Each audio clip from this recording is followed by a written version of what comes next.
11ಲಕ್ಷ ಹಿಡಿ ಸೈನ್ಯ, ಕೌರವರ ಕಡೆ 7 ಲಕ್ಷ ಹಿಡಿ ಸೈನ್ಯ, ಪಾಂಡವರ ಕಡೆ ಯುದ್ಧ ಸಂಭವಿಸಿದವಾಗೆ ಎಲ್ಲರೆಲ್ಲರೂ ಅಧರ್ಮವೇ ಕಂಡ ಮಾಡಿ ಪಕ್ಷವಾಗಿ ಹೋಯಿತು.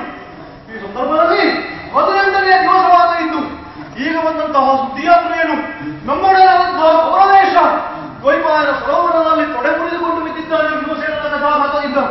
ಈ ಮಾತನ್ನು ಕೇಳಿದಂತಹ ಮಾತು ನಾನು ಅತ್ತ ಕಡೆ ಗಮನ ಹರಿಸುವುದಾಗಿ ನಿಶ್ಚಯಿಸಿದೆ. ಮೊದಲು ಗುರು ಪಿತಾಮಹನಿಸಿದಂತಹ ಭೀಷ್ಮಾಚಾರ್ಯ ಆತನ ಬಳಿಗೈದೆ, ಆತನನ್ನು ನೋಡಿ ಆತನ ವಿಚಾರಗಳ ಬಗ್ಗೆ ವಿಚಾರಿಸಿದೆ. ಆ ಬಳಿಕ ಗುರು ಸೇನೆಯೊಳಗೂಡಿ ಕೌರವನನ್ನು ನೋಡಬೇಕೆಂಬಾಗಿ ನಿಶ್ಚಯಿಸಿದ್ದೇನೆ.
ಈ ಸಂದರ್ಭದಲ್ಲಿ ಈ ಯುದ್ಧ ಕ್ಷೇತ್ರದಲ್ಲಿ ಭೂತ ಪ್ರೇತ ಪಿಶಾಚಗಳೇ ಸಂಚರಿಸುತ್ತವೆ ಹೊರತು ಬೇರೆ ಯಾರು ಅಲ್ಲ.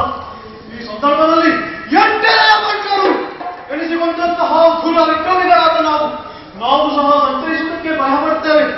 ಈ ಸಂದರ್ಭದಲ್ಲಿ ಒಬ್ಬಂಟಿಯಾದ ಹೆಣ್ಣು ನೀರೊಬ್ಬಳು ಸಂಚರಿಸ್ತಾ ಇದ್ದೀವಿ. ಎಲ್ಲಿಗೋ ತ್ವರಿತದಿಂದ ಹೋಗುವುದಕ್ಕೆ ಗಮನ ಹರಿಸ್ತಾ ಇದ್ದಿಂದ ನಿನ್ನ ನಡೆಯನ್ನು ನೋಡಿದರೆ ಅರ್ಥವಾಗುತ್ತದೆ. ನೋಡಿದರೆ ಚೆಲುವಿಕೆ ಶೃಂಗಾರ ತುಂಬಿಕೊಂಡಿದೆ. ಎಲೆ ಹೆಣ್ಣೆ, ಎತ್ತ ಕಡೆಯಿಂದ ನೀನು ಬಂದೆ, ಎತ್ತ ಕಡೆ ನೀನು ಬಗ್ಗೆ ಗಮನಿಸುವೆ.